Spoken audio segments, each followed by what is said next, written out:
नमस्कार दोस्तों, मैं सोनू शर्मा। एक गरीब इंसान और अमीर इंसान में आखिर क्या फर्क होता है? क्या वो फर्क लक का होता है? क्या वो फर्क इंटेलिजेंस का होता है? या वो फर्क नॉलेज का होता है? मैं आज आपको बताता हूं। अमीर और गरीब में अगर कोई फर्क होता है तो वो होता है पैसों की समझ का, जिसकी समझ आज बहुत कम लोगों को देश में है। साल 2025 दस्तक दे रहा है। इस साल में कुछ ऐसा जरूर करना है कि पैसों की समस्या जड़ से खत्म हो जाए। इसलिए आज के इस बेहद इंटरेस्टिंग वीडियो में आपको अमीर बनाने वाले 7 बेहद इंपॉर्टेंट मनी रूल्स बताने जा रहा हूं, जिनको फॉलो करके आपका नया साल शानदार हो सकता है। इसलिए इस वीडियो को आखिरी तक जरूर देखिए। और उससे पहले अगर आप हमारे चैनल पर नए हैं तो चैनल को सब्सक्राइब करके बेल आइकन दबा दें, ताकि मेरी कोई अगली वीडियो आपसे मिस ना हो। तो हो जाइए तैयार और सुनिए रूल नंबर 1। 7 मनी रूल्स का पहला और सबसे इंपॉर्टेंट रूल है, assets feed you but your liabilities Yeats you. यानी आपके असेट्स आपको अमीर बनाते हैं और आपकी लायबिलिटीज आपको गरीबी की तरफ धकेल देती हैं। समझाता हूं कैसे।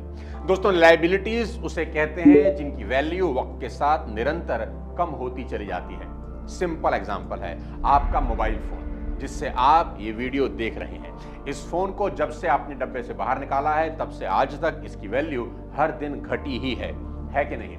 अब एसेट्स क्या हैं?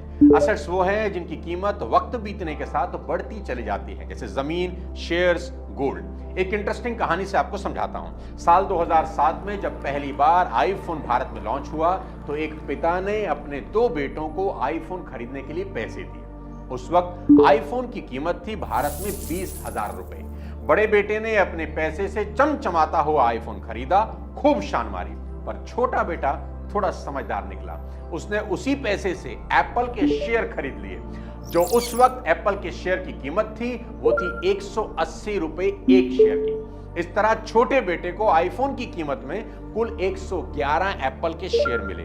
अब आज 2024 दिसंबर की अगर बात करें तो बड़े साहेबजादे के आईफोन को तो अब खुद एप्पल वाले भी भाव नहीं दे रहे, पर छोटे बेटे के शेयर की आज जो वैल्यू है वो है 23 लाख रुपए, जिसमें अगर वो चाहे तो एक छोटा सा 1 बेडरूम अपार्टमेंट खरीद सकता है। और अगर वो रेंट पर चढ़ा दे तो 5,000 के आसपास रेंट भी आ सकता है। बस यही फर्क है असेट्स और लायबिलिटीज में। छोटे बेटे ने असेट खरीदा जिसकी वैल्यू साल दर साल मल्टीप्लाई होती गई। बड़े बेटे ने शौक के नाम पर लायबिलिटी खरीदी, जिसके बदले में आज उसे कोई फूटी कौड़ी भी देने को राजी नहीं है। इसलिए 2025 में रूल नंबर 1 हमेशा याद रखिए कि असेट में इन्वेस्ट करने की कोशिश करिए, लायबिलिटी से दूर हो जाइए। अब बताता हूं money rule number 2, always know where your moneys goes. यानी आपको पता होना चाहिए कि आपका कमाया हुआ मेहनत का पैसा साला जा कहां रहा है। और यह रूल इतना इंपॉर्टेंट है कि अमेरिका की नई बनी डोनाल्ड ट्रंप सरकार ने इस साल एलन मस्क को एक ऐसे डिपार्टमेंट का हेड बनाया है जिसका बस एक काम यह चेक करना है कि सरकार जो पैसे खर्च कर रही है वो सही जगह खर्च हो रहे हैं या नहीं। सरकार को इस डिपार्टमेंट बनाने की जरूरत क्यों पड़ी? क्योंकि सीएनबीसी के एक आर्टिकल के मुताबिक अमेरिका हर साल $277 बिलियन यानी करीब करीब 2 लाख करोड़ फालतू के कामों में खर्च कर रहा है। यानी पिछले 20 सालों में अमेरिका ने लगभग 20 लाख करोड़ फालतू के कामों में उड़ा दिए, जो कि रूस की जीडीपी से भी ज्यादा है। ऐसे ऐसे कामों में पैसा उड़ाया गया कि आपको हंसी भी आएगी, होश भी उड़ेंगे। उन्होंने एक्सपेरिमेंट किया जिसमें चूहों को स्टेरॉइड दिया गया, यह देखने के लिए कि स्टेरॉइड लेने के बाद चूहे लड़ते कैसे हैं। फिजूल खर्ची की इंतहा है दोस्त। आपके भी ऐसे बहुत से खर्चे होंगे जिन पर अगर गौर करेंगे तो समझ आएगा कि इसकी तो जरूरत भी नहीं थी। मिसाल के लिए आपने किसी ओटीटी का या किसी क्लब का या किसी फास्ट फूड डिलीवरी ऐप का पेड सब्सक्रिप्शन ले रखा है, जबकि आपके पास उसे यूज करने का वक्त ही नहीं है। उसे तुरंत बंद किया जा सकता है, क्योंकि इग्नोरेंस आपको बहुत भारी पड़ सकती है। एक्सपेंस को ट्रैक ना करने की गलती इतनी कॉमन होती है कि गूगल और फेसबुक जैसी कंपनियां भी गच्चा खा चुकी हैं। आप बेहद हैरान होने वाले हैं यह सुनकर कि एवॉल दास नाम के एक शख्स ने 2013 से 2015 के बीच हर महीने नकली बिल भेजकर गूगल और फेसबुक को लगभग 850 करोड़ का चूना लगा दिया। और इस आदमी का प्लान उसकी स्मार्टनेस की वजह से नहीं, बल्कि फेसबुक और गूगल की इग्नोरेंस की वजह से कामयाब हुआ। गूगल और फेसबुक जैसी कंपनी ने भी बिना क्रॉस चेक किए बिलों का भुगतान करना शुरू कर दिया। तो आप गूगल और फेसबुक से ज्यादा स्मार्ट तो होंगे नहीं, इसलिए भुगतान से पहले हर चीज को क्रॉस चेक करें। और अगर अमेरिका जैसा संपन्न देश आज अपने खर्चों को चेक करने के लिए डिपार्टमेंट बना रहा है, तो हम और आप कौन से खेत की मूली हैं, ये तो हमें भी करना ही चाहिए। अब बात करते हैं मनी रूल नंबर 3 की। दोस्तों, अगर यमराज किसी भी इंसान को मरने से पहले अगर एक दिन का टाइम दे दे कि जा जो करना चाहता है कर ले, तो वो क्या करेगा? मैं आपको बताता हूं। वो भागता हुआ जाएगा, सबसे पहले अपना टर्म इंश्योरेंस कराएगा। क्योंकि अगर कोई इंसान फैमिली वाला है तो उसे मरने से नहीं, बल्कि इस बात से डर लगता है कि मेरे बाद मेरे घर वालों का क्या होगा। इसलिए इस मनी रूल में आपकी सेफ्टी बेहद जरूरी है। इसलिए आज ही टर्म इंश्योरेंस जरूर लीजिए। ये प्योरेस्ट फॉर्म ऑफ इंश्योरेंस है, जहां 2 करोड़ का कवरेज आपको आसानी से मिल जाता है और प्रीमियम मात्र 600-700 रुपए में शुरू हो जाता है। लिंक मैंने डिस्क्रिप्शन में दे दिया है, जहां 51 से ज्यादा प्लान्स को कंपेयर करके बेस्ट प्लान आप अपने हिसाब से ले सकते हैं with up to 10% discount and 24/7 dedicated support and claim assistance. ठीक इसी तरह एक इंसान जब बीमार होकर हॉस्पिटल जाता है तो उसे ना तो बीमारी से डर लगता है, ना इलाज से, ना परहेज से। उसे डर लगता है तो सिर्फ और सिर्फ अस्पताल के खर्चों से। मैक्सिमम लोगों पर कर्ज का सबसे बड़ा कारण बीमारी और उस वक्त पैसे का ना होना है, जिससे शुरू होता है लोन का एक ऐसा चक्रव्यूह जिसमें एक बार अगर फंसे तो फिर गए काम से। हेल्थ इंश्योरेंस आज सिर्फ 390 रुपए महीने में आपको मिल जाएगा और अगर आप ऑनलाइन परचेज करते हैं तो 25% तक डिस्काउंट भी मिलेगा। लिंक नीचे डिस्क्रिप्शन में दे रहा हूं। अभी पॉलिसी बाजार की साइट पर जाकर अपना नाम, मोबाइल नंबर और ईमेल आईडी डालकर इंक्वायरी कर सकते हैं और अपने परिवार वालों का फ्यूचर जरूर सिक्योर कर सकते हैं। अब बताने जा रहा हूं आपको money rule number 4। Do not only save but invest your money as well. हम भारतीय लोगों को सेविंग की बहुत अच्छी आदत है, पर इन्वेस्टमेंट के नाम से हमको बुखार चढ़ जाता है। इस रूल की इंपॉर्टेंस आपको रोनाल्ड रीड की कहानी से समझ आएगी। रोनाल्ड रीड अमेरिका के एक पेट्रोल पंप पर स्वीपर का काम करते थे। बहुत ही मामूली सी तनख्वाह थी, पर जब उनकी मौत हुई तो हर कोई यह जानकर बेहद हैरान रह गया कि रीड ने मरने से पहले 50 करोड़ रुपए एक हॉस्पिटल और लाइब्रेरी को डोनेट कर दिए हैं। मालूम चला कि मरते वक्त रोनाल्ड 67 करोड़ के मालिक थे। किसी को यकीन नहीं हो रहा था कि इतने पैसे वो भी कोई स्वीपर की नौकरी करने वाला कैसे कमा सकता है। खोजबीन की तो पता चला कि असल में रोनाल्ड हर महीने अपनी तनख्वाह का एक बहुत बड़ा हिस्सा चुपचाप स्टॉक्स में इन्वेस्ट कर रहे थे और जब उनकी डेथ हुई तो उनकी इसी इन्वेस्टमेंट की वैल्यू 67 करोड़ से भी ज्यादा हो चुकी थी। इसी तरह का एक और किस्सा अपने चंडीगढ़ के डॉक्टर तन्मय का है, जो अपने दादाजी की मौत के बाद उनके सामान की सफाई कर रहे थे कि तभी उन्हें एसबीआई बॉन्ड के कागज मिले, जिससे उनके दादाजी ने 1995 में महज 500 रुपए में खरीदा था। पर ये बॉन्ड जब तन्मय को मिले तो उनकी वैल्यू 3,75,000 रुपए हो चुकी थी। अब आप सोचिए, रोनाल्ड रीड ने अगर अपनी तनख्वाह से पैसे बचाकर उन्हें बैंक में रखा होता तो क्या वो करोड़पति बन पाते? या फिर तन्मय के दादाजी ने 500 रुपए को इन्वेस्ट करने की बजाय संभाल कर रख दिया होता तो पोते को इतने साल बाद 500 रुपए ही मिलते, 3,75,000 नहीं। इसलिए मेरी मानिए 2025 में इस रूल नंबर 4 को आज से अपनी आदत बना लीजिए कि ऑलवेज इन्वेस्ट योर मनी। अगर आपको कहीं कोई अच्छी अपॉर्चुनिटी मिलती है तो उसमें कम पैसा ही सही पर इन्वेस्ट जरूर करिए। इस इंतजार में कभी मत बैठिए इतने लाख होंगे तभी इन्वेस्ट करूंगा, क्योंकि ऐसा कभी होगा ही नहीं।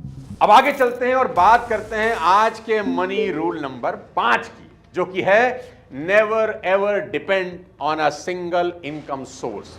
दोस्तों, ये बात हम सबको मालूम है कि जहाज में 2 इंजन होते हैं, पर वो एक इंजन पर भी आराम से उड़ सकता है। पर मान लीजिए अगर आपको 2 ऑप्शन दिए जाएं। पहला ऑप्शन ये कि आपको सस्ती टिकट वाले जहाज में सफर करना है जिसमें बैकअप इंजन ही नहीं है, और दूसरा ऑप्शन ये कि उस जहाज में सफर करना है जिसमें इंजन तो 2 हैं पर टिकट थोड़ी महंगी है। तो सोचकर बताइए कि आप कौन से जहाज में सफर करना पसंद करेंगे। कोई भी इंसान कितना भी गरीब क्यों ना हो, सिंगल इंजन वाले जहाज में सफर नहीं करेगा, क्योंकि यहां इमरजेंसी में बैकअप नहीं है। और यही है हमारा रूल नंबर 5। 1.5-2 घंटे की एयर जर्नी पर भी दोस्त हम बैकअप ना होने का रिस्क नहीं लेते। वही लोग जिंदगी भर सिर्फ एक ही इनकम सोर्स पर डिपेंडेंट रहते हैं। लेटेस्ट एग्जांपल है विवेक ओबरॉय का। विवेक ओबरॉय जो कभी इमर्जिंग सुपरस्टार में गिने जाते थे, पर सलमान खान से उनकी कंट्रोवर्सी की वजह से उनका कैरियर ढलान पर आ गया और उनका मेन इनकम और प्राइमरी इनकम सोर्स यानी फिल्मों से पैसा कमाना बंद हो गया। और उनके पास उनका बैकअप प्लान था, यानी कि दूसरा इंजन था, जो था रियल एस्टेट का बिजनेस। पहली इनकम डिस्टर्ब होते ही उन्होंने खुद को दूसरे काम पर तुरंत शिफ्ट कर लिया और आज उनकी नेटवर्थ रणबीर कपूर और हम सब के पुष्पा भाई अल्लू अर्जुन से भी ज्यादा है। खबरें तो ये आ रही हैं कि विवेक ओबरॉय की नेटवर्थ 1200 करोड़ को पार कर चुकी है। अभी हाल ही में उन्होंने अपने पिता सुरेश ओबरॉय को 12 करोड़ की रोल्स रॉयस दुबई में गिफ्ट करी। और मैं ना जाने कितने एग्जाम्पल आपको दे सकता हूं जहां मेन स्ट्रीम इनकम खत्म होते ही बड़े बड़े लोग सड़क पर आ गए, क्योंकि उनके पास कोई बैकअप प्लान नहीं था। इसलिए हमेशा याद रखें कि आपके पास एक से ज्यादा कमाई के जरिए होने ही चाहिए। और अब आपको बताने जा रहा हूं मनी रूल नंबर 6, जो कि मेरा सबसे फेवरेट है। अमीर बनिए नहीं, अमीर रहिए भी। साथियों, जब धीरू भाई अंबानी साहब की डेथ हुई तो देश में सभी यही कह रहे थे कि धीरू भाई अंबानी इतनी दौलत बना गए हैं कि 7 पुश्तें भी खर्च करेंगी, खत्म नहीं होगा। पर क्या हुआ जानते हैं? 7 पुश्तें छोड़िए, महज 15 साल में अनिल अंबानी दिवालिया हो गए। दोस्तों, गरीबी उतनी तकलीफदेह नहीं होती जितनी ज्यादा तकलीफदेह अमीरी के बाद आने वाली गरीबी होती है। ये दुनिया ऐसे लोगों के एग्जाम्पल से भरी पड़ी है जिनके पास आंधी की तेजी से पैसा आया और तूफान की रफ्तार से खत्म हो गया। इस दुनिया में ऐसे लोगों की संख्या लाखों करोड़ों में है जिन्हें परमात्मा ने लिमिटेड अपॉर्चुनिटी और रिसोर्सेज में भी अमीर बनने का मौका दिया। वो अमीर बने भी, पर अमीर रह नहीं पाए। यानी कि पैसा चाहे तुरंत आए या देर से, financial freedom is less about how much you make and more about how much you manage to keep. यानी कमाना इंपॉर्टेंट नहीं है, संभालना, रखना पैसे को ज्यादा इंपॉर्टेंट है। बहुत बड़ा एग्जांपल आपको देने जा रहा हूं, जस्टिन बीबर को लीजिए। जस्टिन बीबर, जिन्हें अंबानी की प्री वेडिंग में कुछ घंटे की परफॉर्मेंस के लिए 70 करोड़ का भुगतान किया गया। अब इतने पैसे में तो पूरी लाइफ बैठकर खाया जा सकता है, पर जस्टिन की हालत आज इतनी खराब है कि आधे चेहरे में लकवा होने के बावजूद उन्हें लाइव परफॉर्मेंस करनी पड़ रही है। क्योंकि जस्टिन जब कमा रहे थे, हिसाब किताब रखा ही नहीं कि कितना खर्च हो रहा है, कितना बचाना है। कैलिफोर्निया में 200 करोड़ की हवेली खरीदने के बावजूद जस्टिन आज लॉस एंजलिस में किराए के मकान पर रह रहे हैं। बंगला छोड़िए, जस्टिन की 2 बिलियन की कीमत 35 लाख रुपए है। ऐसा नहीं है कि जस्टिन ने पैसा नहीं बनाया, पर आप जितना भी कमा लो, लेकिन सफलता के पीक पर अगर आपने चीजों को ग्रांटेड लेने की भूल करी तो पछतावे के अलावा हाथ में कुछ नहीं रहता। और अब चलते हैं अपने आखिरी रूल नंबर 7 की तरफ, जो आज के टाइम का सबसे इंपॉर्टेंट रूल है। Always avoid quick money scheme. दोस्तों, मशहूर ठग नटवरलाल ने एक बार बीच कोर्ट में जज से कहा कि जज साहब, मैं मुजरिम कैसे हो सकता हूं? मैंने किसी से पैसे छीने तो नहीं, जिसने भी दिए अपनी खुशी से और रजामंदी से दिए। कहीं ना कहीं नटवरलाल की इस बात में थोड़ा सा सच भी छुपा है। दोस्तों, विश्वास करिए कि इस दुनिया में लोगों को बेवकूफ बनाना जितना आसान है, उससे ज्यादा मुश्किल है उनको यह समझाना कि उन्हें बेवकूफ बनाया गया है। बिजनेस स्टैंडर्ड में छपे एक आर्टिकल के मुताबिक साल 2023 में भारत में कुल 11 लाख फाइनेंशियल फ्रॉड के केस दर्ज हुए। इस देश में बहुत सी कंपनी और इंसान आपको महीने के 2 से 5% रिटर्न की कमिटमेंट करते मिल जाएंगे। आपको बेहद सतर्क रहने की जरूरत है। अरे भाई, बैंक वाले जिनके पास एक से बढ़कर एक थिंक टैंक है, वो भी साल का 6 से 8% से ऊपर देने से घबराते हैं, और ये लोग धड़ल्ले से 5% महीने का बांट रहे हैं, जैसे पैसों का लंगर लगा है। कुछ दिनों के बाद इनके मोबाइल फोन ऑफ मिलते हैं और ऑफिस बंद। इसलिए इस तरह की क्विक मनी स्कीम से अपने और अपने आसपास वाले लोगों को जरूर बचाएं।